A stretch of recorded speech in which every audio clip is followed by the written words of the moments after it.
Dicho eso, nos vamos a nuestro ciclo que estamos actualmente, hemos recorrido una cantidad importante, ya hemos pasado por el arte, pero particularmente nos quedamos en el siglo XVII, y ahora vamos a entrar en el siglo XVIII y particularmente en lo que generalmente se denomina el arte academicista, este concepto de la creación de las academias y de la reglamentación de lo que es el arte. Y nos vamos a quedar en el mundo británico, en la historia de dos grandes, dos gigantes y dos rivales, ¿ya? Que son contemporáneos, totalmente contemporáneos, porque Sir Joshua Reynolds, que es el creador de la academia, va a ser su primer director, y por lo tanto va a establecer qué es el arte academicista.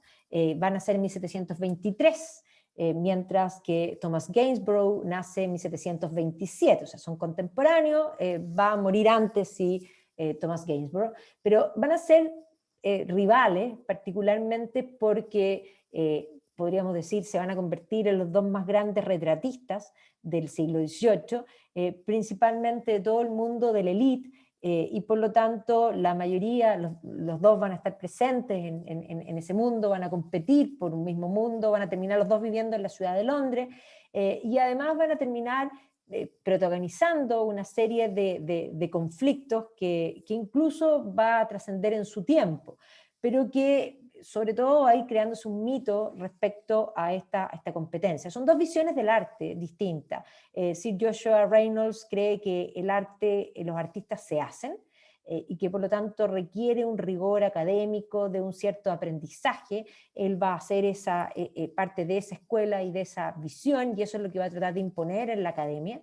Y por otra parte, Thomas Gainsborough cree que en gran medida hay un talento con el que se nace, y independiente que se pueda tener, y él va a tener también estudios dentro de las distintas técnicas, y vamos a ver cómo va incorporando, su visión es una visión del arte que es diferente. Además, sí, van a competir particularmente porque mientras Sir Joshua Reynolds es el artista que es considerado para la fundación real de la Academia de Artes, digamos, inglesa, y que va a ser honrado en vida porque va a ser hecho caballero, no sí Thomas Reynolds, o sea, Thomas Gainsborough, pero sí Joshua Reynolds va a ser honrado y hecho caballero en 1769, pero así como va a ser hecho caballero, va a tener un poco, podríamos decir, podríamos decir la rabia y un poco la impotencia de que, a pesar de que fue honrado por el rey con no solo el cargo, sino que con el título también, Thomas Gainsborough es el artista favorito del rey, de la reina y de la corte, ¿ya? Y por lo tanto los cuadros más famosos de Jorge III, de la reina Carlota, de sus hijas, van a ser hechas por Thomas Gainsborough. Y por lo tanto va a haber una serie de otros eventos que van a hacer que estos dos personajes se enfrenten y que tengan vidas que tienen puntos paralelos, vidas disímiles, también en puntos disímiles, pero en particular eventos puntuales en los cuales incluso algunos se van a convertir en mitos. O sea, ¿cuánto de esta rivalidad es real? ¿Cuánto de esta rivalidad va a ser creada? Y hasta el día de hoy se considera, incluso hay una serie de historias que no son reales, que son parte de esto que se cuenta de esta gran rivalidad. Sin duda, los dos son gigantes, y eso es lo que vamos a tratar de ver, que son distintos en su tipo, tienen puntos en común, es un tipo de arte que se pone de moda, particularmente del retrato en específico, y vamos a ver cómo cada uno va a poner su impronta, y que al final, bueno, de la sesión podemos discutir quién les parece que se lleva, digamos, el premio, o, muy bien, que creo que es lo más justo, son distintos en su tipo y fabulosos ambos. Joshua Reynolds, bueno, va a nacer, como dijimos, en 1723, va a ser en el fondo el presidente, el fundador de la Royal Academy, y como les dije, honrado por sus méritos. Va a ser un hombre tremendamente influyente en lo que va a ser el arte de ahí en adelante. Van a ser en Plympton, en St. Maurice, en Devon, en el fondo del sur de Inglaterra, Y aquí podríamos decir que los dos pintores van a tener una historia provinciana inicial, y los dos a su vez van a tener un temprano talento. Ya él es el tercer, Joshua Reynolds es el tercer hijo del reverendo Samuel Reynolds, y que era en el fondo un reverendo, pero que a su vez llevaba lo que era la grammar school, las escuelas que así se les denomina, son aquellas que permitían un camino hacia la universidad, y por lo tanto va a tener esa educación.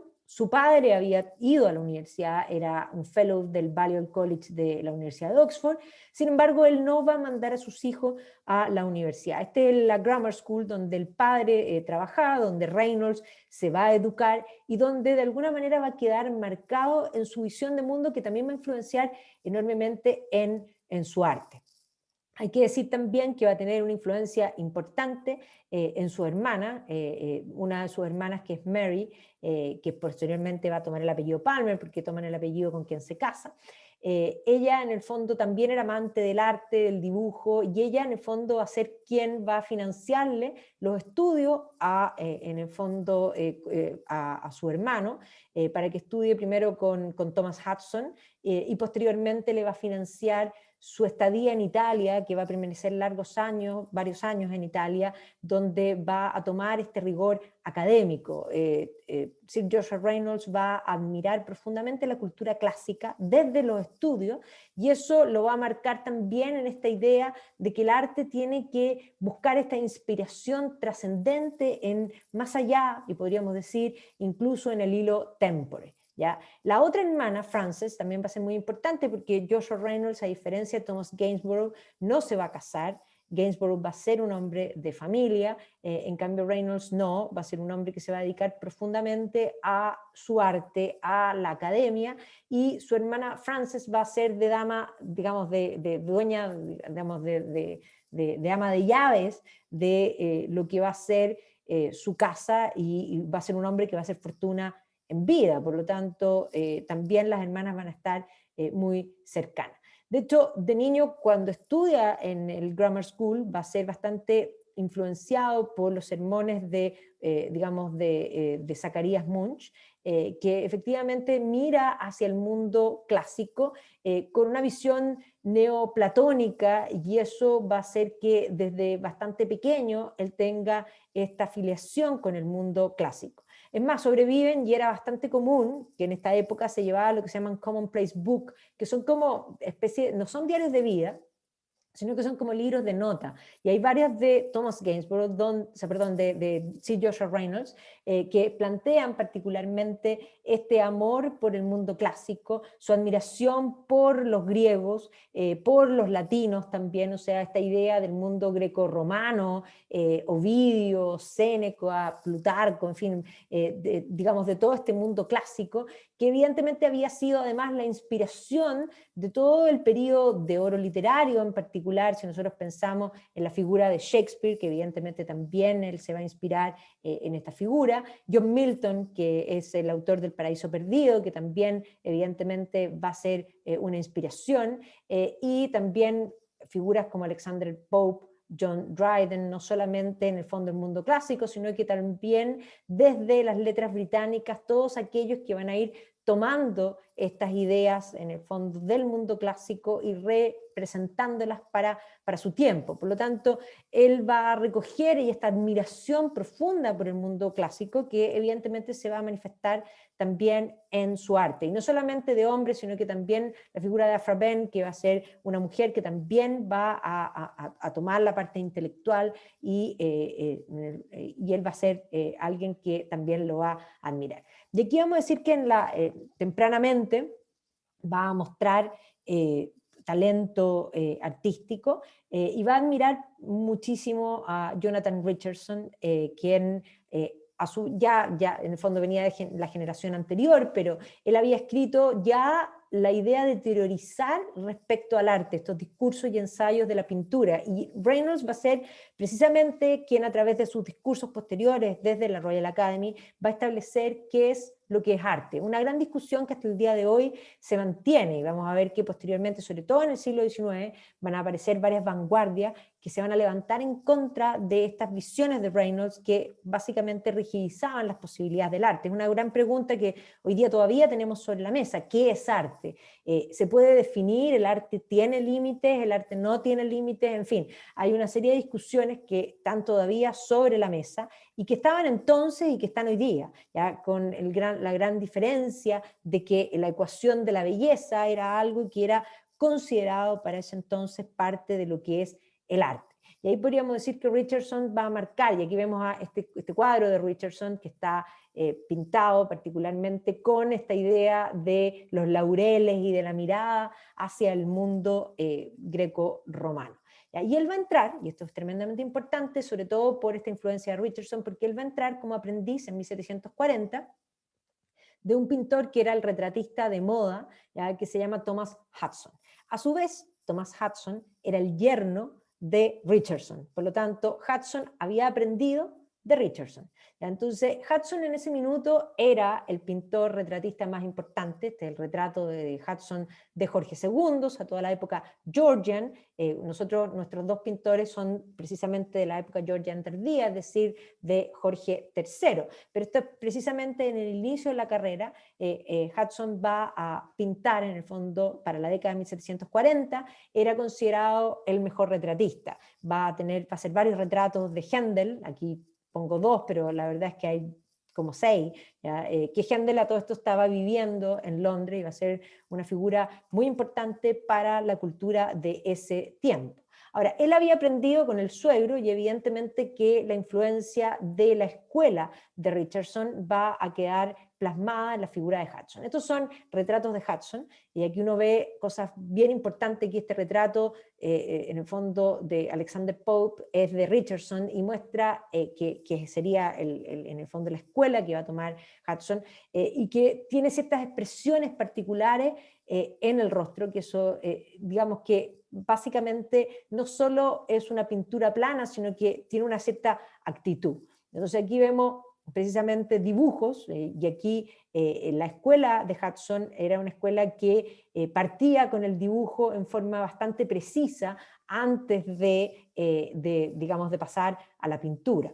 Es más, el propio Sir Joshua Reynolds, él posteriormente va a decir que él no era un muy buen dibujante y que prefería pintar en forma directa, pero sí va a aprender también el dibujo, aunque no se va a dedicar en profundidad al dibujo. Ya vemos ya que en esta, digamos, generación anterior, la admiración por los clásicos, y aquí vemos un detalle que evidentemente alude a lo que es la Capilla Sixtina, a este concepto de los británicos viajando a Roma, a Italia, no solamente a Roma, sino que pensemos en Florencia, el 400, el 500, que evidentemente van a inspirar a los artistas digamos, más allá del Canal de la Mancha. Entonces aquí vemos los retratos de Hudson, que eran los retratos del periodo, y Hudson evidentemente va a trabajar muy profundamente todo lo que son los géneros, algo que posteriormente Joshua Reynolds también lo va a hacer. Reynolds sí va a ser el primero en establecer una especie de trabajo en serie, porque va a convertirse también posteriormente en el retratista más importante, y Reynolds no va a hacer los retratos enteros, él hacía parte de los retratos y tenía artistas que van a trabajar con él, especialistas en género, especialistas en el fondo de las luces y las sombras, en fin, que iban completando los retratos en una especie de producción en serie, que eso es lo que va a llegar a ser más adelante. Pero aquí vemos a Hudson, precisamente, sobre todo, y aquí es interesante ver cómo brillan las sedas, cómo la luz sombra hace y permite en el fondo que se aparezcan las texturas de un modo distinto y un modo que llame la atención, porque evidentemente estamos retratando a personas digamos, de las capas más altas de la sociedad, que evidentemente quieren mostrarse literalmente que es seda y que se vea y que parezca seda. Entonces aquí vemos detalles precisamente de Hudson que muestran no solo estos detalles que yo decía con respecto a la actitud en el rostro, que eso lo vamos a ir viendo después cuando ya lleguemos a la figura de Joshua Reynolds con su arte, sino que también estos detalles de digamos, de la ropa, de las joyas, en fin, que completan en el fondo todo el cuadro como un todo. Y aquí vemos también los dibujos de Hudson, que evidentemente muestran un alguien que es tremendamente ducho, y eso va a ser algo importante que va a establecer Reynolds posteriormente en la Royal Academy, esa necesidad de copiar dibujos, de copiar escultura, de aprender desde los clásicos el dibujo perfecto antes de comenzar lo que es la pintura. Ahora, después de iniciar en la década de 1740 sus estudios, bastante joven y apoyado por su hermana, va a conseguir y va a conocer, de hecho, a la figura del comodoro Augusto Keppel, quien va a terminar invitándolo a un viaje en el HMS Centurion para, en el fondo, recorrer, y la idea y la invitación era poder llegar a Italia. El sueño de cualquier artista era hacer este concepto del Grand Tour, ¿ya? Y por lo tanto, otra vez la hermana va a ser la que lo va a financiar, y por lo tanto Reynolds se va a embarcar y va a pasar 3 años en Italia, ¿ya? Y por lo tanto aquí vamos a ver que entre 1749 y 1752 Sir Joshua Reynolds va a estar en Roma, pero también en distintos lugares de Italia, aprendiendo todo lo que era este deseo de aprender este gran estilo. O sea, el concepto del Grand Tour era aprender sofisticación, no solamente en la forma, sino que esta cultura ligada a los clásicos, teniendo contacto con los clásicos mismos. Una de las cosas que lo va a impactar a él va a ser la Capilla Sixtina. Él va a quedar absolutamente encantado con Miguel Ángel Buonarroti, y posteriormente le va a hacer varios guiños en lo que es su carrera. Así que esta Italia, y aquí, bueno, de hecho Joshua Reynolds va a tener varios autorretratos de él, que de joven, aquí vemos dibujos de, digamos, que le van a hacer, y posteriormente también cuadros de este periodo, de este joven que está en Italia aprendiendo y formando. Esa es la visión que yo dije que tenía Reynolds en relación a lo que va a ser Thomas Gainsborough, que es que el genio se hace, y el genio se hace con rigor y con copia, con mémesis de lo que es el mundo clásico. Si bien él posteriormente se jacta de que no es un buen dibujante, y ciertamente no sobreviven muchos dibujos de él, sí hay de este periodo algunos sketches donde él intenta esbozar y copiar y aprender las formas, porque vamos a ver que en muchos de los cuadros que él va a hacer posteriormente de las celebridades de su tiempo, de aquellos que tenían el dinero para pagar los cuadros que él hacía, les va a hacer un guiño donde va a tomar postura de tanto esculturas clásicas, que evidentemente para aquellos que conocen de historia del arte pueden ver que eso es así. Él va a hacer permanentemente este guiño a este mundo que él va a admirar tan profundamente. Entonces, él va a estar 2 años literalmente en Roma, aprendiendo en el fondo este estilo y conociendo a todos los grandes maestros. Es más, Keppel, que era el que lo había llevado, le va a sugerir que por qué no estudia con Pompeo Batoni, que era en ese minuto en Italia el retratista más codiciado y más famoso. Y es más, él va a ver, estos eran los retratos, que se parecen bastante a lo que vamos a ver después, pero que evidentemente aquí vemos retratos de gente de la época mostrados, y aquí es bien importante donde se ve en el fondo la presencia de lo clásico. O sea, por detrás, ya sea apoyado en una ruina, este concepto de traer lo clásico al presente, por supuesto con la moda y las atuendos, digamos, del presente. Entonces, Batoni hacía esta composición que básicamente aludía a este mundo greco-romano, y vamos a ver que el propio Joshua Reynolds también va a empaparse de este concepto, de esta pintura histórica, que él consideraba que era como una ventana abierta, así como al teatro, que posteriormente él se va a dedicar al retrato, y que consideraba que faltaba en el retrato precisamente esa emoción, esa teatralidad que tiene la pintura histórica misma.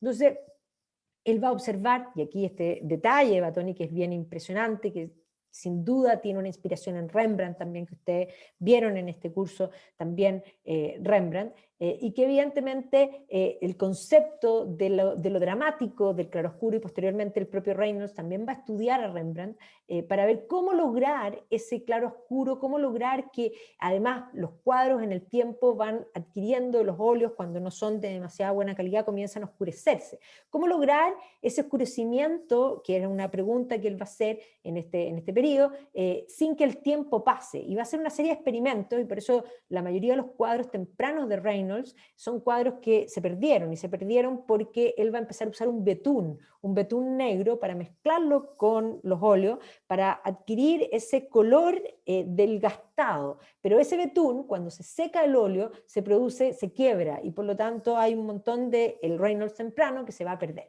Aquí vemos también a Battoni mostrando, un poco para mostrarles las temáticas, esto que es la pintura histórica, pero esto es Eneas huyendo de Troya, el concepto de la formación digamos, de Roma. Ahora, el propio Reynolds va a decir que él no tiene nada que aprender de Battoni, y por lo tanto no va a entrar y va a seguir con este autoaprendizaje que básicamente se lo va a dar la ciudad, la cultura y todos aquellos grandes de los periodos anteriores a quienes él miraba con profundo, en el fondo, con profunda admiración.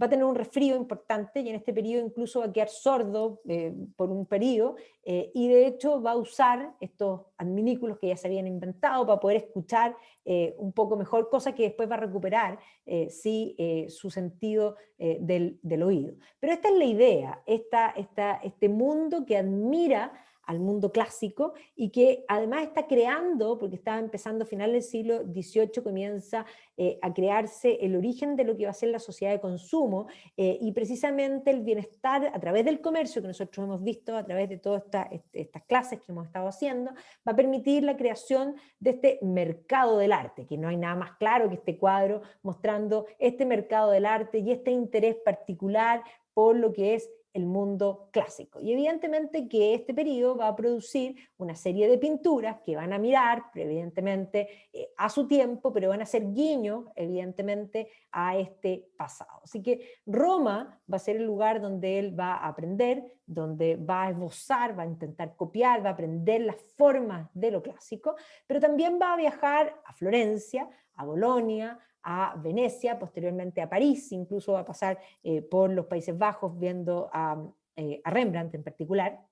Y aquí vemos, por ejemplo, un cuaderno de Reynolds que muestra precisamente en la Plaza de la Signoría, y aquí vemos a Patroclo, ¿no es cierto?, la muerte, digamos, de las esculturas que están afuera de la Plaza de la Signoría, haciendo un poco, tomando esas formas que evidentemente a él le parecen que son aquellas que hay que emular. Entonces, muestro aquí precisamente lo que es este periodo en la ciudad de Florencia, y posteriormente también en la ciudad de Venecia, donde va a conocer a Giuseppe Marchi, y Giuseppe Marchi en ese entonces tenía 17 años y lo va a acompañar. De hecho, va a ser su ayudante, su asistente en su estudio. Marchi va a ser el que va a completar, yo decía que él después crea este sistema casi de producción en serie, y Marchi va a ser uno de los asistentes que va a completar parte de esas obras. Va a haber un solo periodo en que Marchi no va a estar con Reynolds, pero el resto de la vida va a trabajar toda la vida con Reynolds. Bueno, va a regresar a Inglaterra en 1752, y después de ir a Devon, donde él nació, se va a instalar en Londres, el lugar donde va a permanecer el resto de su vida. Por lo tanto, podríamos decir que Reynolds es un londoner, ¿ya? Ahí es donde va a hacer su carrera. ¿Ya? Y va en Londres primero a arrendar una pieza en la zona de San Martin, y posteriormente va a terminar cambiándose a la calle Great Newport Street, y ahí va a tener una casa más grande donde va a establecer un estudio, y donde su hermana, como yo les comentaba, va a ser la housekeeper de su casa. Hoy día en la zona de Leicester Square, que es donde está la casa de Sir Joshua Reynolds, donde estableció su estudio, en el fondo está esta casa negra que está como forrada, pero esa casa tiene las placas azules, que es el lugar, y es precisamente en la misma Leicester Square donde está precisamente esta casa. ¿Ya? Y aquí va a comenzar a hacer sus primeros retratos, y ya dijimos que en el fondo él va a volver y se va a demorar un par de años en empezar a vender cuadros, pero ya en 1761 vendía por 80 guineas, y posteriormente ya para el 64, el cuadro este que vemos aquí, que es este cuadro de Lord Bucharest, lo va a vender en 100 guineas y va a comenzar a ser cotizado. Y estos son los experimentos que yo les decía que él hace con el betún, ya estos experimentos que evidentemente van a hacer que estas pinturas se pierdan, pero hay algunas que todavía están con estos quebradas y por lo tanto muestran estos experimentos que tienen que ver con la química, evidentemente, que van a intentar los artistas de hacer, y en particular Reynolds, que después lo va a abandonar, por supuesto, porque se da cuenta que la vejez de estos cuadros era, digamos, una muerte inmediata. Y va a crear este estudio donde va a contratar no solamente a Marchi, que ya lo había conocido en Venecia y que va a permanecer con él, sino que también a Peter Toms, que era especialista en los géneros eran algo importante. Vemos que en la época del comercio, la época de estos viajes, de la llegada y la pelea por el mercado de la India para traer las sedas, y por lo tanto aquel que se viste de seda quiere que el retrato parezca, por supuesto, también seda. Y aquí va a ser una serie de primeros retratos, donde efectivamente uno no se da cuenta de las posturas, pero muchas de estas posturas emulan principalmente todo lo que es el mundo de la escultura, particularmente clásica. En particular va a usar en varios de sus clientes la postura del propio Apolo, ¿ya? Y aquí vemos dos cuadros en particular, y muchos de los cuadros van a tomar precisamente la postura de, en el fondo, las piernas. Uno se fija un pie doblado, en el fondo esta mano que evidentemente va a cambiar los lados, pero es la postura apolínea, podríamos decir. Y aquí con distintos fondos, ya fondos, y si nos damos cuenta va a ir creando una especie de pattern. Aquí esta postura de Apolo, y aquí vemos esta otra postura de este otro personaje, que evidentemente si uno lo mira y le saca la ropa, rápidamente se puede convertir en una escultura griega.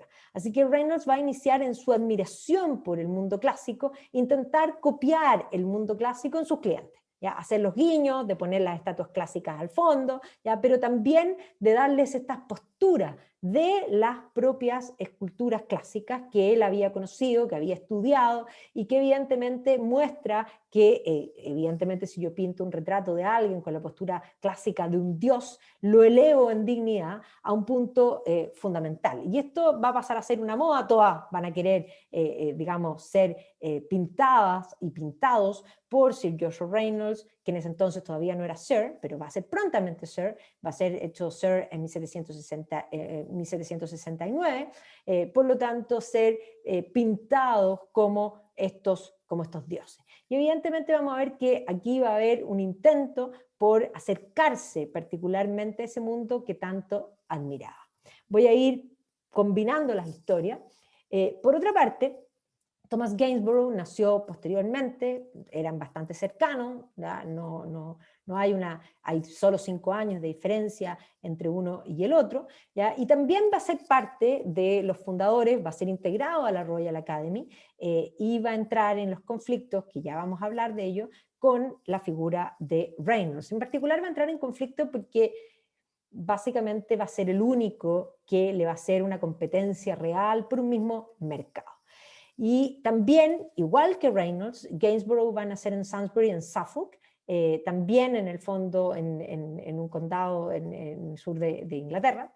Va a ser el hijo menor de John Gainsborough, así que también tiene hermanas mayores, y no va a tener en el fondo un inicio, una postura tan holgada, sino que efectivamente tempranamente, igual que Joshua Reynolds, va a mostrar el talento. ¿Ya? Este es el lugar donde nació, posteriormente la familia va a tener esta casa, aquí va a crecer, y muy temprano, a los 13 años, su padre va a quedar impresionado con los dibujos. O sea, estamos hablando del mismo año, se van a ir a estudiar los dos pintura, uno apoyado por la hermana, el otro también apoyado en este caso por la familia, así que en 1740 Thomas Gainsborough va a dejar el campo y se va a ir a estudiar a Londres, también a Londres. Ahora, Gainsborough tenía un amor muy profundo por la naturaleza, o sea, el vivir en el campo le va a impactar profundamente la naturaleza y va a querer ser un paisajista.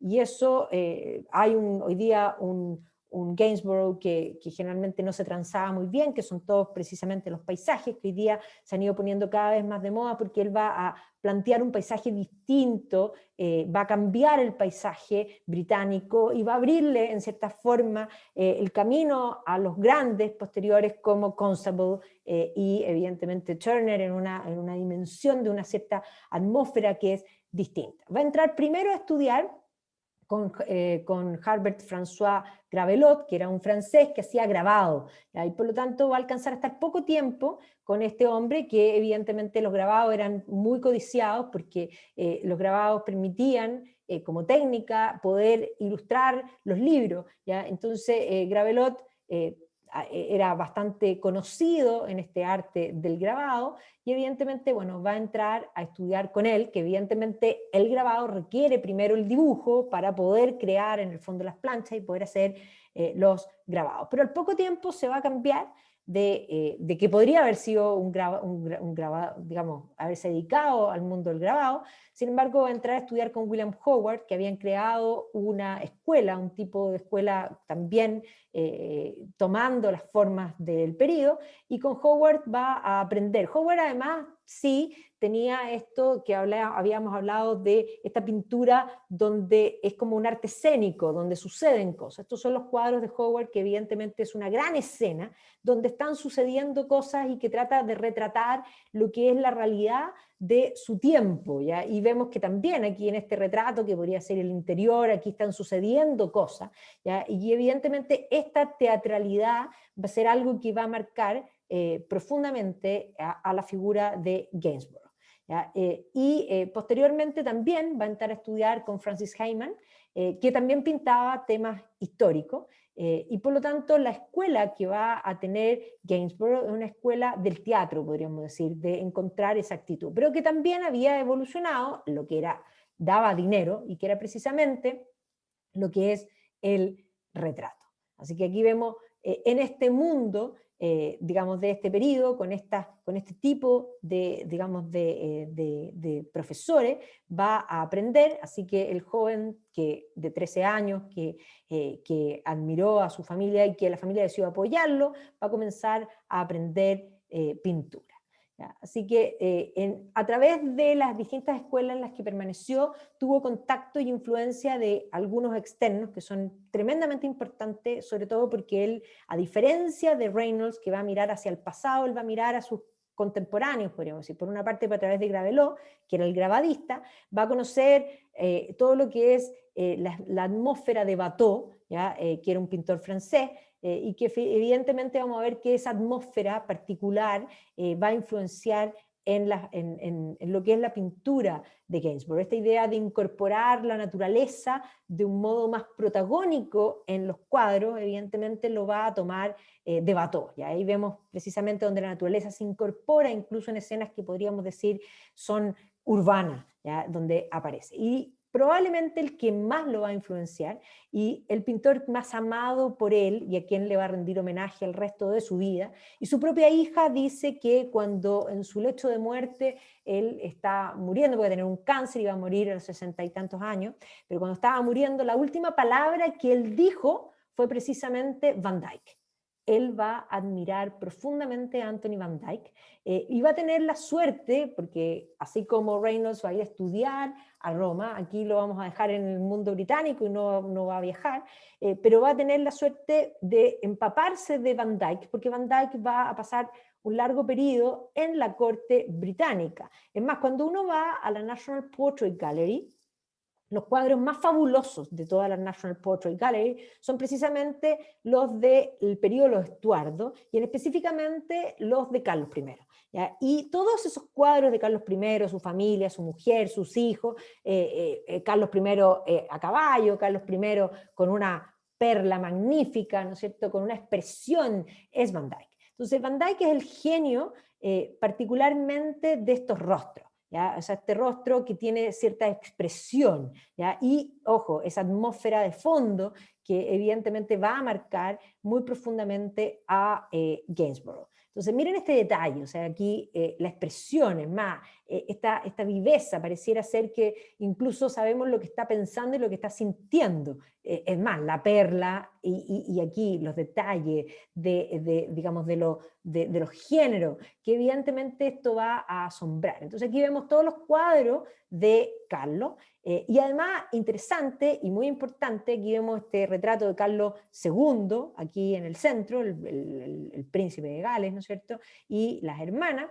y lo vemos vestido, y esto es súper importante para los cuadros, el cuadro más famoso de Gainsborough, que efectivamente es un homenaje a Van Dyck, para que se queden con esta imagen en la cabeza, pero también al cuánto Van Dyck se atreve con los azules, ¿ya? Y los azules va a ser una de las supuestas controversias o problemáticas entre Reynolds y el propio Gainsborough. ¿Ya? Es más, la crítica supuesta del azul, y aquí por eso pongo esto es Van Dyck, ¿ya? Esto es Van Dyck y esta es precisamente la mujer de Carlos I, vestida con este azul intenso, y aquí vemos estos jóvenes vestidos a la usanza del periodo de Carlos I, ¿no es cierto?, con estos azules intensos que después lo vamos a ver presente en la obra más importante de Thomas Gainsborough, que se conoce como El Niño Azul. Pero Van Dyck, aquí es importante ver estos rostros, estos detalles, esta expresión. Entendamos que Gainsborough aprendió en escuela donde se hacía retratos históricos, donde había escena, donde había en el fondo una teatralidad, y la teatralidad implica ciertos sentimientos. ¿Qué sienten los distintos personajes dentro de este momento que es captado por el pintor? Y Van Dyck, sin duda, tiene ese algo que además, y aquí vamos a ver cómo este hombre está vivo, este hombre no es un hombre del pasado, podría ser hoy día un alguien, ¿ya?, de hoy, ¿ya? Y aquí esa vivacidad, esa alma, yo diría que les pone alma, pero además Van Dyck se atreve a hacer algo que Gainsborough va a copiar en forma constante, que es que aquel que posa mira directamente a nosotros, no solamente al pintor, sino que nos está mirando a nosotros, y eso produce un enganche afectivo con respecto al cuadro. Ella, ciertamente, con este blanco, trae la luz, pero no solo trae la luz, sino que nos mira, ¿ya?, y nos hace mirarla, ¿ya?, y nos hace sentir una atracción, podríamos decir, sentimental para con ella. Miren aquí, por favor, esta mirada, que además tiene una lágrima. ¿Ya? O sea, ¿qué está sintiendo? En fin, aquí hay sentimiento puesto, no solamente una destreza en poder elaborar estos, podríamos decir, estos encajes, que ciertamente, y los claroscuros y el dominio digamos, de toda la técnica, sino que también yo diría que Van Dyck lo que hace es ponerle alma a sus retratos. Y eso probablemente va a ser lo que va a inspirar a Thomas Gainsborough. Para la época de Gainsborough estaba muy de moda todo lo que eran los cuadros bucólicos de Poussin. ¿Ya? Nicolas Poussin tomaba un poco esta historia de Reynolds, de la admiración al mundo griego. Es más, los cuadros de Poussin, esa idea et in Arcadia, volver a Arcadia, mirar y crear esta realidad que no es una realidad real. Esto no es la naturaleza. Los árboles, las montañas no son necesariamente así, pero esto es lo que se pone totalmente de moda. Aquí también vemos en Patmos a San Juan, ¿ya? Esto es Poussin, ¿ya? Y Poussin va a ser la inspiración del inicio de esta pintura que se denomina bucólica romántica, del comienzo de este paisaje, podríamos decir, idealizado. Pero a Gainsborough, que le encantaba el paisaje, no le gusta esto. Y Gainsborough, que miraba a Van Dyck y que admiraba a Van Dyck y que amaba profundamente y que le va a copiar y le va a hacer guiños en forma constante, también va a ser un admirador del paisaje particularmente holandés, ¿ya? Y del mundo básicamente de los Países Bajos, donde las nubes van a aparecer por primera vez. Nosotros siempre pensamos que, es más, siempre se plantea que el mejor pintor de nubes es precisamente John Constable. Pero para entender a John Constable hay que pasar primero por Gainsborough, y para entender a Gainsborough hay que entender que es la escuela holandesa la que él va a mirar. Estas nubes que cambian el paisaje completamente, donde en gran parte del paisaje mismo son las nubes. O sea, ¿qué hace que un paisaje sea extraordinario, precisamente ese cielo que además se mueve rápido, y eso hace que se genere esa presencia, y aquí vamos a hablar de algo que se va a ir desarrollando, sobre todo a finales del siglo XVIII, comienzo del siglo XIX, ese concepto que va a venir con el romanticismo de lo sublime. Estos son los paisajes, particularmente de estos Países Bajos, donde aquí vemos que más de la mitad del cuadro precisamente son las nubes. ¿Ya? Y eso obviamente va a inspirar a Gainsborough. Estos son los primeros paisajes de Gainsborough, donde él quería ser paisajista, esto es lo que le interesaba particularmente hacer, y obviamente va a intentar vender, pero los paisajes no se vendían muy bien, pero esto es lo que a él le gustaba hacer. Entonces aquí vamos a ver cómo va a ir interpretando el paisaje británico, que sí, con las lluvias y con el viento, las nubes son un ejemplo importante. Evidentemente va a ser algunos guiños a esta idea del safage, es decir, de incorporar en el paisaje a algunas personas, que va a ser algo que va a estar muy de moda, particularmente en el periodo posterior, que es precisamente esta pintura romántica. Entonces él va a dedicarse a hacer todos estos paisajes, que evidentemente esto es lo que se ve en Inglaterra, en las Shire, en las distintas partes, pero no va a lograr vender muy bien. Este es uno de los más conocidos de Gainsborough temprano, donde efectivamente vemos este staffage, o sea, esta carreta con estas personas, donde el paisaje básicamente es lo más importante. ¿Ya? Y aquí vemos las nubes, esa atmósfera, y también, acordémonos que aprendió los grabados y tiene una muy buena escuela de dibujo, él va a ser un gran dibujante, y va a haber mucho dibujo de Gainsborough también. Pero esta era su admiración, incluso va a incursionar en cosas que van más allá. Aquí, sin duda, si uno no le dicen que esto es Gainsborough, esto podría ser John Constable, y no. Esto es anterior. Y miren esto que adelantado, o sea que esta idea de este paisaje de noche, que es algo en que uno no encuentra sino hasta John Atkinson Grisham, que es muy posterior, que es del siglo XIX, estos colores fuertes de la noche, un concepto que el propio Van Gogh después va a decir que los colores son más fuertes en la noche, ¿ya? Y eso lo tenemos en este Gainsborough temprano. O sea, esto staffage era lo que él hacía, y dibujos en forma permanente, pero bueno, va a llegar a trabajar con John Coram, no vendía muy bien, va a llegar a trabajar,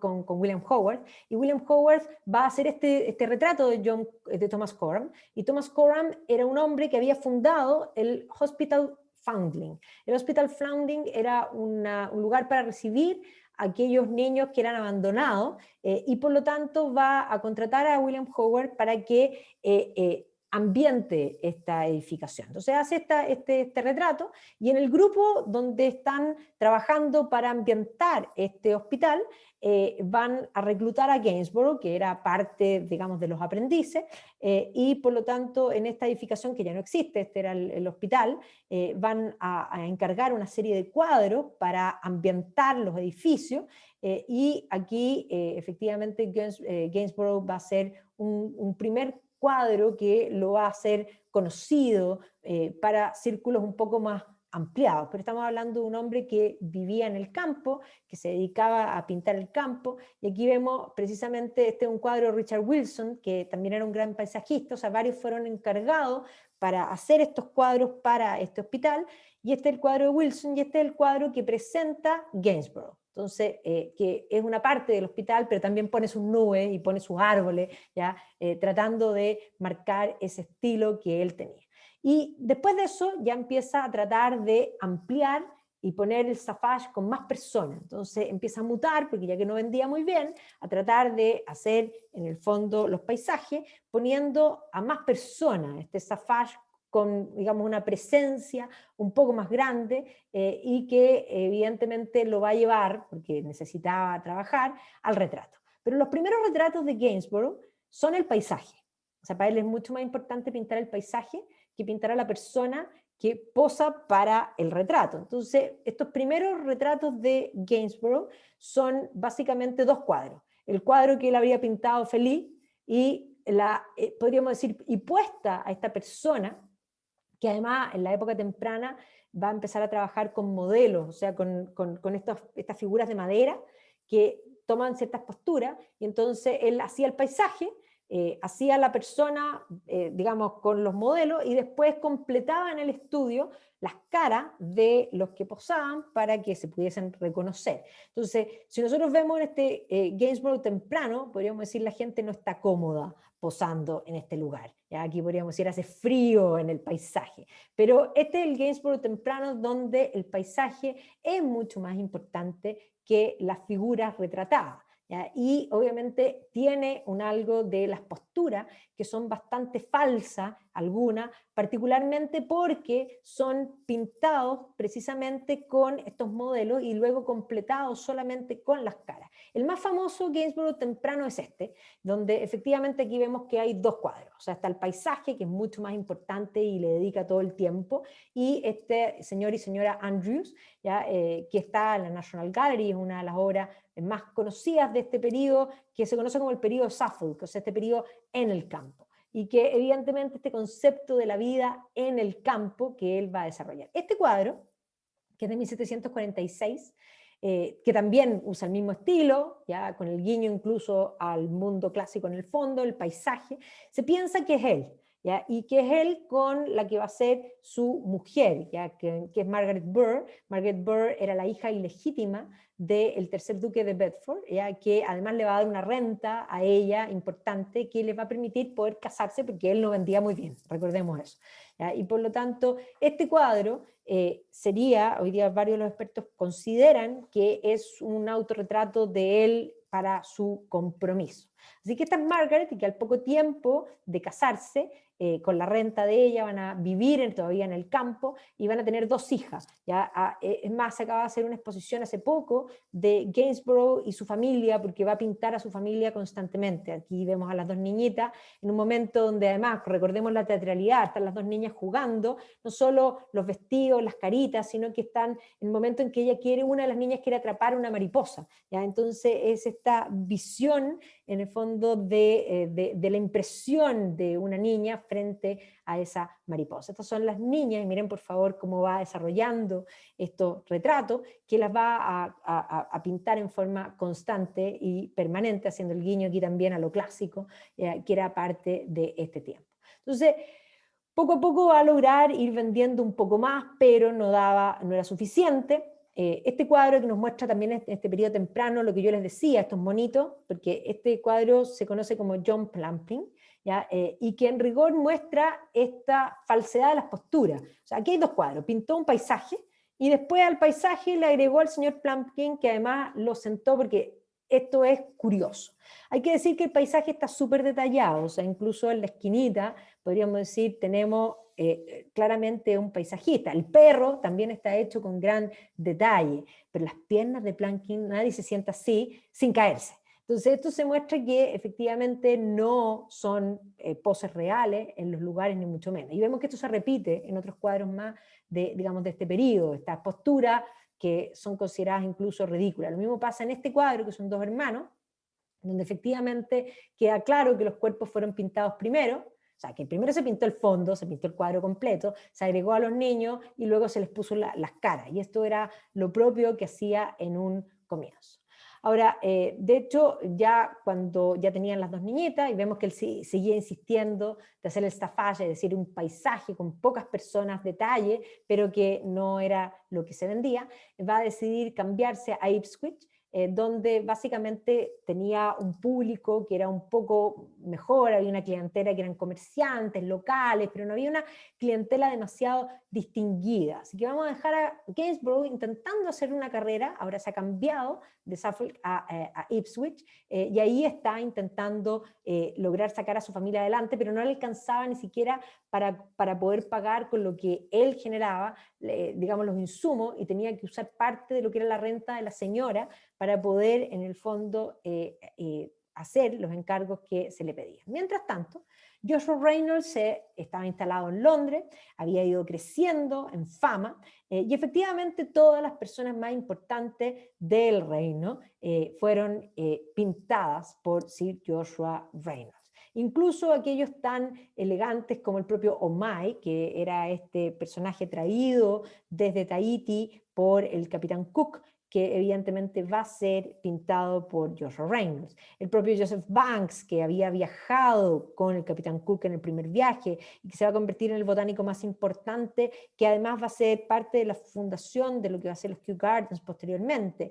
Figuras como Samuel Johnson, ahí está Omai, que lo va a retratar varias veces porque era lo más sofisticado y exótico que podía haber en ese periodo. Y obviamente que no solo Lord Keppel, que recordemos que gracias a Keppel él había hecho el Grand Tour, ¿ya? Sino que toda la alta aristocracia, incluido Hastings, ya aquí está Hastings, que era el gobernador de la Compañía de las Indias Orientales en la India, que además va a ser una persona que va a tener, va a ser una celebridad pública, porque se le va a hacer un juicio también público en este periodo. Entonces aquí vemos cómo él va a retratar a todas estas personas importantes de este periodo y va a ser convirtiéndose en un maestro del retrato, y aquí se nota claramente que el trabajo en serie que tenía con aquellos que hacían las telas en forma extraordinaria, completaban los cuadros de un modo muy excelso. Entonces, poco a poco vamos a ver cómo toda la gente de, digamos, de Londres, la sociedad de Londres, va a querer tener un Joshua Reynolds. Aquí vemos a Sarah Campbell, que la dejó fabulosa para el resto de la vida. Y aquí vamos a ver cómo básicamente los mejores cuadros de Reynolds van a ser aquellos donde él intenta tomar esa actitud del momento, los menos posados, podríamos decir. Entonces, hay algunos que podríamos decir no son uno entre tanto, pero hay otros que destacan particularmente en esos rostros que de pronto aparecen, como es este caso, ¿ya? O sea, este es un rostro que podríamos decir casi creado, perfecto, pero este es un rostro que tiene una cierta actitud, ¿ya? Aquí hay actitud, aquí, y ojo, recordemos las posturas clásicas de que él va a mantener el resto de la vida. Aquí también, ¿ya? Hay un rostro que nos mira de una forma diferente, ¿ya? Entonces, efectivamente va a ir generando un estilo propio y va a generar una cantidad de retratos. Recordemos que tenía una empresa básicamente donde hacían estos retratos en serie,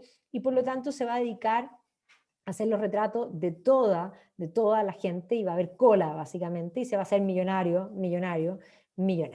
¿ya? Entonces, efectivamente, toda la alta sociedad, y aquí vemos dos cuadros que son extraordinarios. Este cuadro tiene una actitud y una mirada que es totalmente distinta, y probablemente la misma postura es una postura mucho más real que muchas de las otras. Me detengo ahí porque es realmente uno de los mejores cuadros de Reynolds. Y aquí tres caras que también tienen esa vida interior. O sea, hay cuadros que tienen alma en Reynolds, pero no todos necesariamente lo tienen. Otras veces vuelve a Arcadia, este concepto clásico, pero va a ser tan famoso que además va a convertirse en el gran retratista de los niños. O sea, las familias importantes van a llevar a sus niños a ser retratados. Este cuadro es muy famoso, y posteriormente John Everett Millais va a hacer un guiño a este cuadro en particular, con un cuadro muy similar que lo va a hacer durante el siglo XIX. Millais también va a ser, en el fondo, el presidente de la Royal Academy posteriormente. Ya, se va a ser otro de los grandes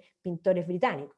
Entonces, aquí vemos cómo este trabajo con los niños, que además varios de sus biógrafos cuentan que lo que él hacía era visitar a los niños el día anterior y jugar con ellos, no los pintaba. Conversaba con ellos y en el fondo no los pintaba, para al día siguiente, cuando ya había confianza, porque lograr que los niños posen no es algo fácil, pero sin embargo, cuando ya están conversando con un amigo, podríamos decir, logra ciertas actitudes que son bastante únicas en lo que es el retrato de niño. Este es un cuadro súper famoso de Reynolds, y aquí vemos estas actitudes, sobre todo en algunos rostros, que van a llamar bastante la atención.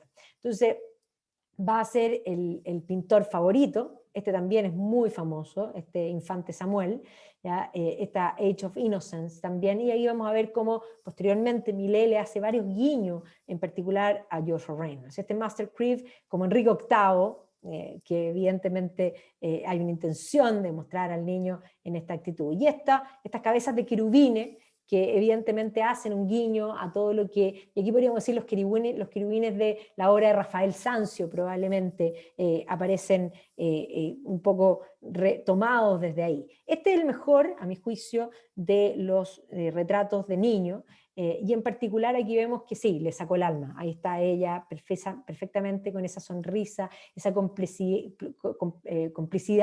que podríamos decir habían logrado.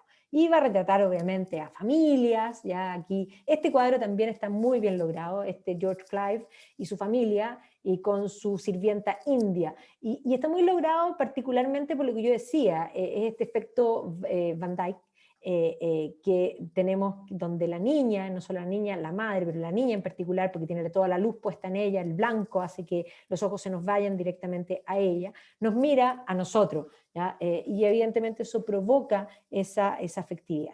Este otro cuadro también de Lady Cockburn con sus 3 hijos, va a ser también uno de los cuadros que va a ser celebrado. Y obviamente la familia del duque de Marlborough, este cuadro hay que pensar para dónde estaba hecho. Este es un cuadro gigante, y este cuadro está hecho para Blenheim Palace, y por lo tanto Blenheim Palace es un palacio gigantesco, y este es un cuadro de grandes dimensiones, y evidentemente tiene que conversar con esa arquitectura neoclásica, y eso es lo que hace Reynolds aquí. Pero además, si nosotros vemos, este es un cuadro donde él trata de copiar esa teatralidad que tanto admiraba de las obras históricas, él se dedica al retrato, pero aquí está sucediendo cosas. Aquí podríamos decir hay un desorden, ¿ya? Estos niños no se están portando bien, pero estos están tratando de contener, ¿ya? La madre en vez de mirar para el otro lado está mirando el desorden que está sucediendo en los niños, o sea, esa actitud de lo escénico que hace que el cuadro sea aún más real. Esto también sucede aquí con Georgiana, la condesa Spencer, con su hija, que efectivamente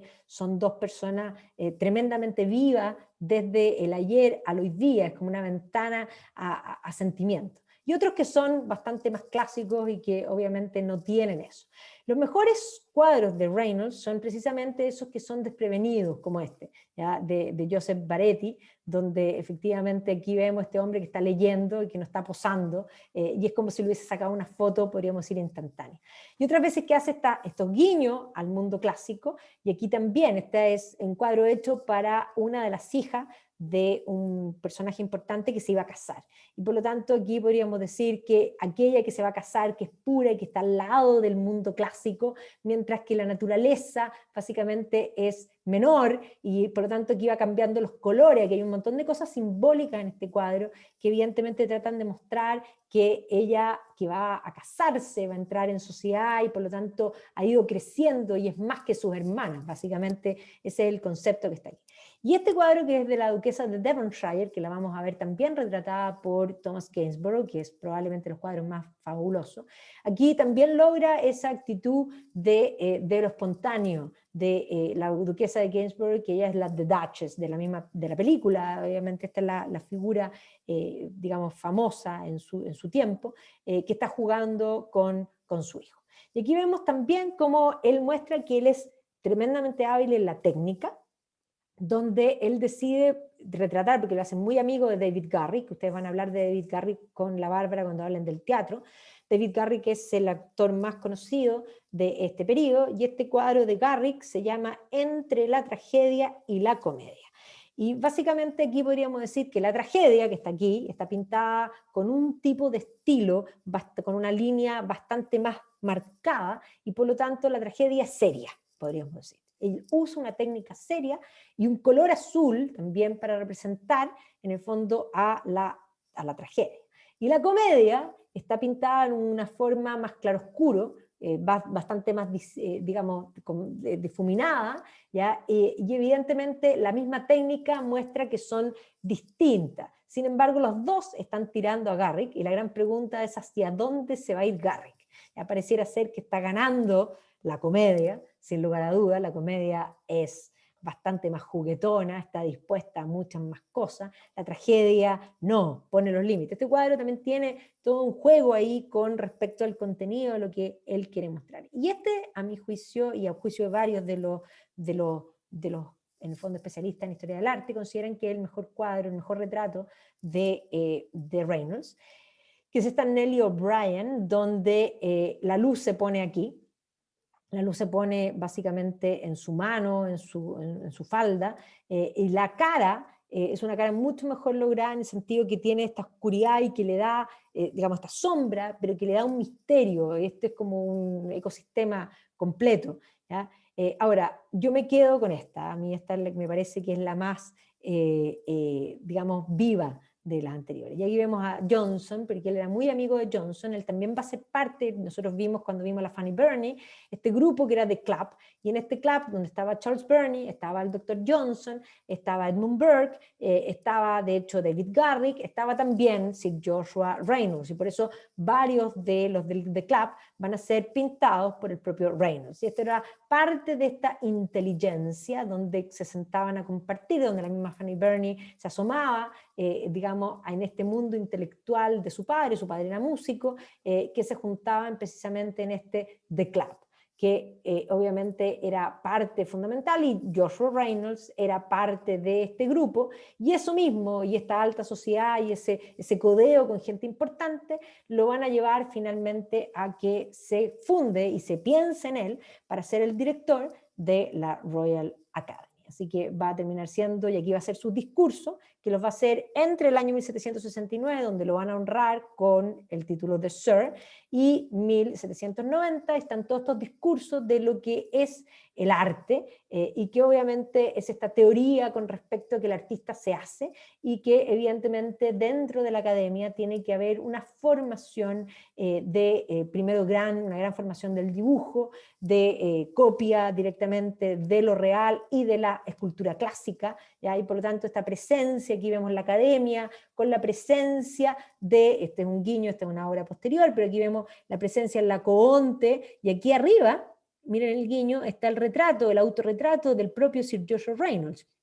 Entonces, efectivamente, Sir Joshua Reynolds se convierte en el alma, podríamos decir, de esta academia, que tiene ciertas formas en las que todos los pupilos que entran y son seleccionados por sus talentos tienen que aprender algo que él mismo va a decir que a él le falta, que no era un maestro del dibujo, pero evidentemente el dibujo es algo fundamental, y el mundo clásico, ¿ya? Y el copiar, el aprender, que esto va a estar en forma permanente. Y aquí vemos las caricaturas que obviamente muestran esto y eso le va a llevar a ser honrado. Mientras tanto, Thomas Gainsborough dijimos que se había ido a Ipswich, pero no le va a ir bien, y finalmente en el fondo 1759 y hasta 1774 se va a cambiar a la ciudad de moda, se va a ir a vivir a la ciudad de Bath. Ya la ciudad de Bath va a tener su apogeo, y vamos a hablar de Bath después en detalle, precisamente en el siglo XVIII. Era el lugar de moda donde se pasaba de season, donde la gente pasaba temporadas tanto de verano como de invierno. En el invierno iban a los baños y al hospital para hacerse tratamientos, en el fondo tanto médicos como, podríamos decir, de belleza, y por eso la ciudad se conoce como Bath Spa. ¿Ya? Bath Spa, uno llega a la estación de tren y hasta el día de hoy es Bath Spa. Entonces, este es el periodo de la construcción de esta sociedad, esta ciudad georgiana, que va a ser una de las ciudades más lindas, y es una de las ciudades más lindas de Europa y del Reino Unido, sin lugar a duda. Esta ciudad balneario, que va a ser una ciudad de ocio, una ciudad donde además va a haber en el fondo un gran, digamos, gente con mucho dinero que venía del campo y que se instalaba aquí a pasar estas temporadas, tanto para tomar las aguas de termales, esto es lo que es el pump room, que efectivamente se llama pump room porque había digamos, una bomba para sacar estas aguas termales, como para hacerse los tratamientos. Por eso estas caricaturas se ríen de toda esta gente que tenía problemas y que iba a pasar en el fondo estas temporadas a esta bellísima ciudad, que ahí está lo que es el Putney Bridge, ¿ya? Y que se va a ir construyendo en forma muy, digamos, en esta piedra amarilla, en forma muy armónica, precisamente en este periodo. ¿Ya? Y dentro de las cosas importantes era que aquí se pasaba pasatiempo, y por lo tanto tiene el Assembly Room, que es el lugar de asamblea más grande, uno de los más grandes de Europa, siendo que una ciudad muy pequeña, porque aquí se hacían las mejores fiestas, y aquí la gente en el fondo iba a pasarlo bien, a encontrarse, a conocer, a distenderse. ¿Ya? Aquí había juego, había baile, había temporadas de concierto, había en el fondo, esto era un lugar para pasarlo bien. Y evidentemente que en este lugar, un pintor que estaba dispuesto a hacerle retratos a la gente, podía abrirse un camino interesante. Aquí vemos en el fondo esgrima, en fin, y la gente paseando, música en las calles, teatro. El teatro también se va a hacer un teatro en una ciudad muy pequeña y tiene un teatro que hasta el día de hoy funciona, donde se hacen obras bastante grandes para lo que es la ciudad. Y obviamente que es la ciudad de moda en este periodo georgiano, que además va creciendo y se van a construir barrios nuevos como lo que es el Circus, que va a ser un lugar donde va a terminar viviendo el propio Gainsborough, va a tener una casa ahí, y el Crescent, que evidentemente se va a convertir en el lugar más apetecido, con esta vista desde la colina de todo lo que es, en el fondo, la ciudad. Entonces, aquí esta ciudad va a ser el marco del desarrollo artístico, y por lo tanto Gainsborough in Bath es el lugar donde va a desarrollar este cambio en su arte. Entonces, de este arte que tenía paisaje con, en el fondo, los retratos, poco a poco los retratos van a empezar a estar más cómodos en el paisaje. Básicamente el paisaje va a acompañar con más armonía. Esta The Bryant Family está en el Holborn Museum, es uno de los más famosos, particularmente también por este guiño que le hace a Van Dyck de poner a la niña mirándonos a nosotros, que evidentemente, y a diferencia de Reynolds, Gainsborough hacía todo el cuadro, ya hacía completo el cuadro con los géneros, con las miradas, con los detalles. Otros cuadros que ya se va a ir haciendo poco a poco, el paisaje se va separando del cuadro mismo, que evidentemente va a hacer que gane fama. Este cuadro de la señora y el señor, en el fondo, de William Hallett, ya esta caminata por la mañana, es un cuadro encargado a Gainsborough para esta pareja que iban a contraer matrimonio, y evidentemente los dejó espléndidos, quedaron inmortalizados para el resto de la vida como precisamente el símbolo del buen gusto del siglo XVIII. ¿Y para qué decir el retrato de Georgiana, de Duchess, la Duchess of Devonshire, que la va a dejar convertida literalmente en una diosa? O sea, realmente fabulosa. Y aquí vamos a ver cómo Gainsborough va a tomar eso de Van Dyck, de ponerle alma. ¿Ya? Y aquí, evidentemente, aquí vamos a tener una serie de retratos que va a ser en este periodo, donde después de haber pintado a The Duchess, evidentemente todas van a querer que ilustre, pero va a insistir en alguno de intentar de incorporar los paisajes en algunos cuadros, pero va a terminar finalmente cambiando esos fondos por fondos más difuminados, donde va a poner el foco particularmente en las telas, y aquí vemos cómo sí Gainsborough va a desarrollar esa habilidad, no solo en los rostros, sino que también en las telas. Estas son sus hijas, ¿ya? Sus hijas donde las pone musicales, de hecho, que también las va a hacer. Y también se va a dedicar a ser niño, en el fondo a crear estos ambientes casi mágicos para aquellos que posaban. Y evidentemente Bath entero va a querer que todos aquellos que van a pasar The Season, y también va a ser un gran dibujante. Hay una serie de dibujos, aquí está precisamente el dibujo de The Duchess antes del cuadro, que es lo que va a ser después. Estos dibujos que es el mismo, el autorretrato, él pintando, y todos estos esbozos que va a mostrar precisamente que él es un gran dibujante que maneja muy bien las formas, las dimensiones, y que es muy versátil, ya muy versátil, que va a pasar precisamente de hacer buenos rostros, hacer buenas telas, va a hacer todos los ámbitos. Aquí también hay autorretrato digamos, de él.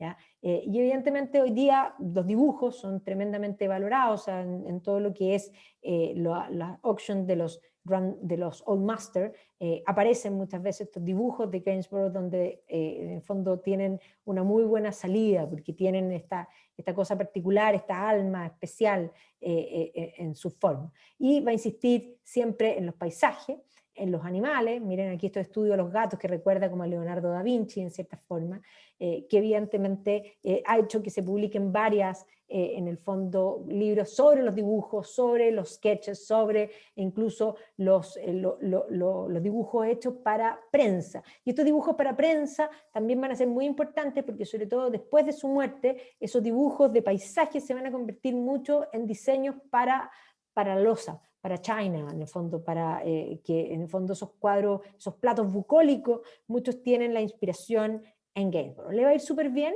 y va a terminar comprándose una casa aquí, en el Circus, Así que ahí precisamente está la casa de Gainsborough, que tiene una placa que dice aquí en esta casa vivió Thomas Gainsborough por, digamos, tales años. Así que en Bath va a ser su carrera, y ya va a empezar a mandar cuadros a la Royal Academy, que había sido fundada entonces, y a la Royal Society of Art, y obviamente cuando se forma la Royal, en el fondo, Society de Arte, lo van a nombrar también uno de los miembros. Entonces, Reynolds es el presidente, pero Thomas Gainsborough también va a ser miembro. Y esto eran las exposiciones. Y aquí van a empezar poco a poco los problemas. Los problemas van a partir particularmente cuando Gainsborough no le va a gustar que en algunas exposiciones, por eso me detengo en este cuadro, sus cuadros estaban demasiado arriba. Aquí tenía que ver también con la importancia, los cuadros más importantes se ponían a nivel de la vista, y tanto más abajo como más arriba se ponían aquellos cuadros que eran menos importantes. Entonces, las discusiones van a tener que ver con esas posiciones, ¿ya? Y evidentemente que ya desde este periodo, mientras él todavía está en paz, las disputas no van a ser tales, pero las disputas van a ir creciendo en la medida en que ya Gainsborough ha ganado fama y va a decidir trasladarse a Londres. ¿Ya? Entonces aquí vemos precisamente la academia, este mundo que era el mundo de Joshua Reynolds, de pronto va a ser, podríamos decir, invadido por esta nueva figura que además es cotizada por mucho para, en el fondo, recibir y ser pintado. Entonces, de hecho, lo que va a hacer Gainsborough es seleccionar los cuadros de aquellos muy famosos que él había pintado para mandar a la academia, con lo que va a comenzar esta competencia, y hay que decir, sí, hay competencia, pero hay admiración mutua también. Ahora, Gainsborough es famosísimo, y cuando se cambia a Londres, se va a comprar una casa en Pall Mall, que era un barrio muy importante, donde estaban todos los clubes sociales, hasta el día de hoy están todos los clubes de hombres en esa calle, una calle muy importante, y ahí precisamente se va a cambiar a esta casa, que hasta el día de hoy se conoce como la Casa Gainsborough, que está en esta calle, una casa gigante, donde va a poner un estudio para poder seguir con sus retratos. Y evidentemente aquí, en la medida que incluye estos retratos importantes, va a suceder que la familia real va a hacerle el guiño a Gainsborough, y por lo tanto va a ser varios retratos del rey, que buen mozo no era, o sea, no había por dónde pintarlo buen mozo, ¿ya? Pero también el ambiente de Londres, aquí St. James Park, un poco para que nos imaginemos, vuelve a su paisaje, y aquí en el fondo esta idea de incorporar el ambiente de la época. Él se codea con la mejor gente, aquí está la reina Charlotte, que la va a pintar no solo con pelucas blancas, sino que también con su pelo natural, de Mecklenburgo es ella, así que, y aquí vemos a toda la familia, él va a pintar a toda la familia real, incluso a las hijas mayores, que es uno de los cuadros más conocidos, porque en el fondo las pinta bastante, digamos, han quedado muy contentos en la familia real por todos estos cuadros. Estos son los cuadros pequeños que va a ser de cada uno de los miembros. Y eso evidentemente va a causar también celos de parte de Reynolds, porque si bien Reynolds lo habían hecho caballero, no le habían perdido todos los cuadros, la cantidad de cuadros que le van a pedir a Gainsborough. Pero Gainsborough, ya que es famoso, también se va a dar sus momentos en que va a pintar algunos paisajes, donde podríamos decir va a evolucionar en su paisaje, y va a permitir un paisaje que avanza mucho más hacia el mundo romántico, hacia lo que va a venir después en el paisajismo británico. Se va a dar algunos de estos espacios. Pero sin duda era el pintor más famoso, y sus ojos estaban, los ojos de la sociedad, la alta sociedad, estaban puestos directamente en él. Y aquí va a venir la polémica. Este es el cuadro más famoso de Gainsborough, y muchos dicen que tiene que ver con una polémica con Reynolds, donde Reynolds habría criticado el azul, que usaba demasiado azul, y por lo tanto Gainsborough había decidido pintar este cuadro haciéndole un guiño a Van Dyck, poniendo a este niño que se llama el Niño Azul, vestido con la ropa de la época de Van Dyck, que además él no es un joven de, digamos, de alta alcurnia para nada, sino que va a ser un modelo que él lo va a vestir con estas ropas de seda azul y lo va a pintar. Pero la verdad es que esa polémica de que habría sido para contestarle a Reynolds por la crítica del azul no es real. Y no es real porque este cuadro es anterior a esas críticas. Pero efectivamente sí es un guiño a Van Dyck, donde además lo viste no solo un guiño del estilo de pintura, sino que lo viste con la ropa de la época, que es anterior, por supuesto, y además le pone este rostro que tiene esta mirada profunda, directo a la audiencia. Donde sí hay polémica es precisamente en las exhibiciones, porque ya la competencia estaba instaurada, y por lo tanto, cuando venían las exhibiciones de verano y las exhibiciones de invierno, los dos estaban trabajando en qué cuadro mandar. Y aquí vemos los dos cuadros que se manda para una de estas exhibiciones, donde por una parte Joshua Reynolds trata de hacer el guiño al mundo clásico y pone a esta dama, donde además la pone este rosado pálido, donde además la pone descalza, como si fuera una diosa con esta postura, que pone todos los ojos en esa luz y evidentemente en la silueta que le marca este traje que no tiene los corsés, o sea, esta idea de la sensualidad. Mientras que Gainsborough hace este cuadro. Y en este cuadro nuevamente le hace un guiño a Van Dyck, donde estas dos niñas están pintadas obviamente en el fondo como a él le gusta, pero donde esta joven mira directamente a nosotros. Y por lo tanto aquí depende de los gustos. A mí me produce más afectividad la que me mira, ¿ya? Pero evidentemente la crítica de aquí en adelante van a estar pendientes en cada exhibición de hacer la comparación. Ya podríamos decir que son los propios críticos los que van a generar esta rivalidad. ¿Quién gana? Bueno, depende del gusto de cada uno. Por ejemplo, los dos van a pintar a la señora Siddons, y la señora Siddons era la actriz más famosa de su tiempo. Y por una parte, Sir Joshua Reynolds la va a pintar a ella como una musa clásica, ¿ya? Tal y cual, la musa trágica, ¿ya? Y con una actitud trágica que además va a tomar de Miguel Ángel Buonarroti de la Capilla Sixtina y la va a convertir en esta inmortal, ¿ya? La hace inmortal. Por otro lado, lo que hace Gainsborough es pintarla como de la alta sociedad, comparable con la propia Duchess of Devonshire, que evidentemente hace que ella se haya sentido tremendamente halagada. Y aquí también todos dicen y en azul, ¿ya? O sea, como el concepto de los dos cuadros. Y aquí vemos que la musa trágica de precisamente de Sir Joshua Reynolds está basado precisamente en las figuras de los profetas que se aparecen en el fondo justamente debajo del techo, en las orillas de la Sixtina. Entonces le hace doble guiño y evidentemente aquí con cuál quedó más contenta, probablemente haber quedado contenta con los dos cuadros. Ahora hay que decir que en una de las exhibiciones Gainsborough expone este cuadro y el que compra ese cuadro es precisamente Sir Joshua Reynolds. Por lo tanto, no puede haber sido que se odiaban tanto porque le compra precisamente un cuadro. Ahora, Gainsborough, sin duda, Reynolds tenía una cierta envidia, una competencia, porque Gainsborough va a desarrollar este concepto que saca de Van Dyck de ponerle alma a los rostros de las personas. Este es un sobrino de él que espléndido, lo dejó realmente maravilloso, que además también le pone el traje azul, este concepto del traje azul de Van Dyck, ¿ya? Y de tratar de copiar estas expresiones que se da en Van Dyck.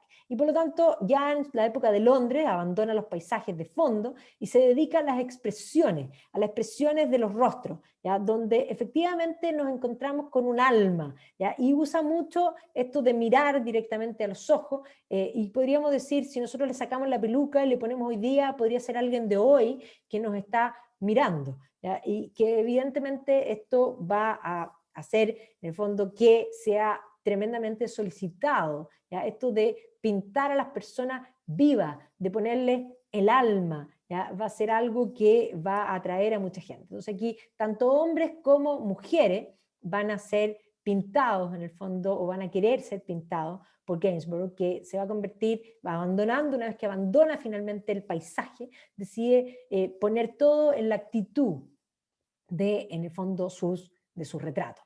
¿Ya? Y aquí vemos precisamente este cuadro, que ya lo habíamos visto, que evidentemente muestra eso mismo. ¿Ya? Entonces, estos hombres y mujeres que van a ser retratados por Gainsborough en Londres, sus hijas, aquí están las hijas cuando eran chicas, y hace este cuadro de sus hijas, que también tiene una actitud impresionante, personalidad probablemente, que es mejor que un padre, sabe cuáles son la personalidad de cada una de ellas, pero que les da vida, ¿ya? Y aquí vemos cómo distintos personajes, y aquí en detalle se ve precisamente eso. Miren este joven que ya la belleza no puede tener otro nombre, sino que es perfección. Y aquí él mismo se retrata, ¿ya? Y aquí vemos distintas edades, momentos, rostro, mirada, alma, ¿ya? Luz de los ojos, ¿ya? Esas miradas que evidentemente son tremendamente atrapadoras, pero también los detalles. Yo dije que Gainsborough completa sus cuadros completos, y por lo tanto sí no deja de asombrar estos encajes, esta seda, ¿ya? Estos detalles, digamos, las telas como caen, los detalles que evidentemente son realmente impresionantes. Y no solamente para las mujeres, sino también para los hombres, ¿ya? No solo los puños, sino que también el metal, como él es un maestro, podríamos decir, de cada uno de estos detalles. Y evidentemente aquí vemos esta caricatura que se ríe que todos quieren consumir arte, por distintas razones. Obviamente desde aquí se ríen de estos señores que están viendo el arte de los desnudos. Pero su fama no va a durar tanto tiempo en Londres porque se va a enfermar de cáncer.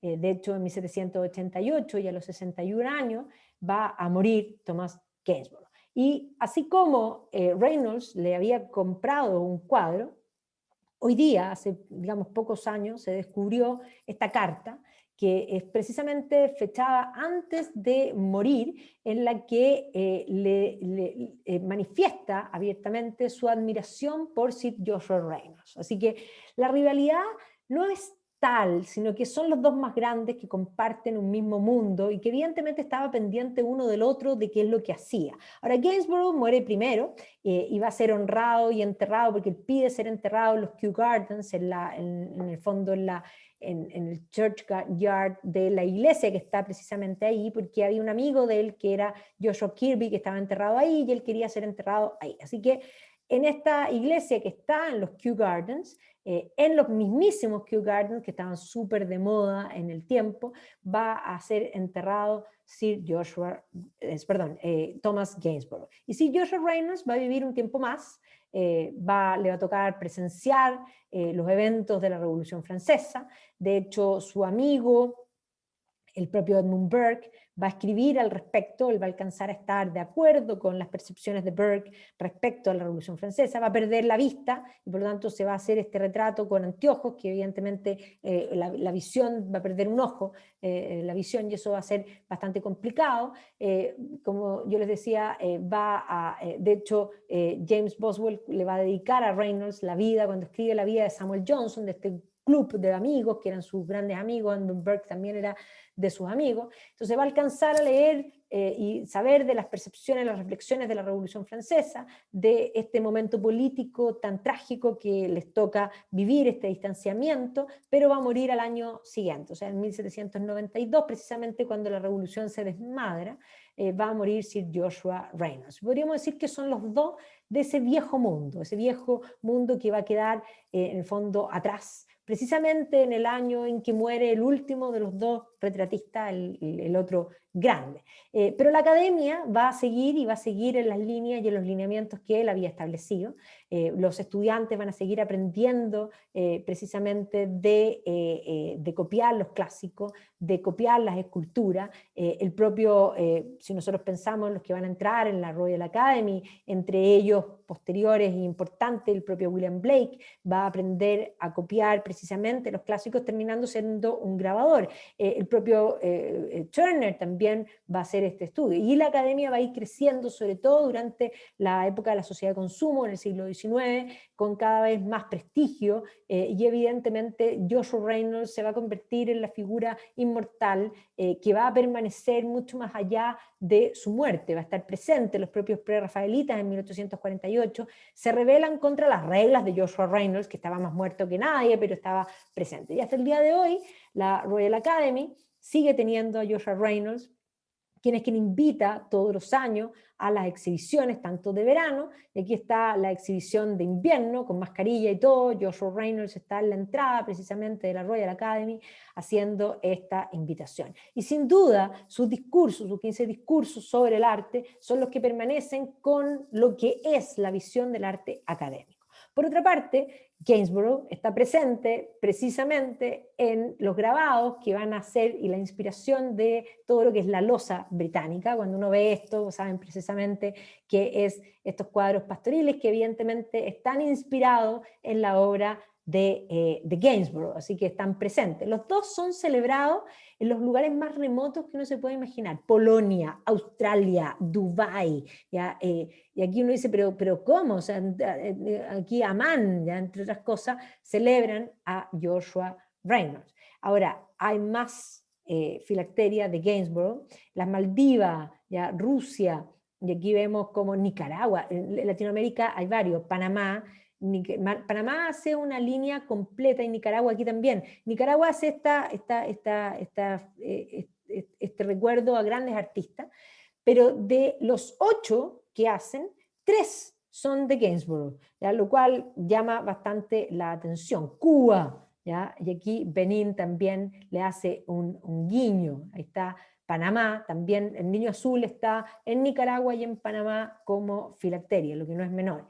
Exposiciones hoy día en muchos lugares de celebrity, y aquí Gainsborough Pop, podríamos decir, va a ser precisamente el Niño Azul, este guiño a Van Dyke, que evidentemente se convierte en la celebridad. Y lo mismo en el Holborn Museum, aquí vemos todo lo que está expuesto ahí, que es un museo que está dedicado precisamente a lo que es el arte academicista del periodo de oro de esa ciudad magnífica de Bath, ¿ya? Aquí también el concepto de la creación de la mujer moderna, que fue una exposición que se hizo, y también se hizo la última que fue en relación a su familia. Los dos siguen compitiendo, los dos tienen pub. Aquí está el de Joshua Reynolds y de Gainsborough, los dos pub, no pueden no tener pub, ¿ya? Y obviamente de Gainsborough House, que también va a tener en el fondo esta entrada. Y se ha convertido, sí, en cultura pop, también Gainsborough, el Niño Azul, sin duda, ¿ya? Y estas mujeres modernas que él va a crear.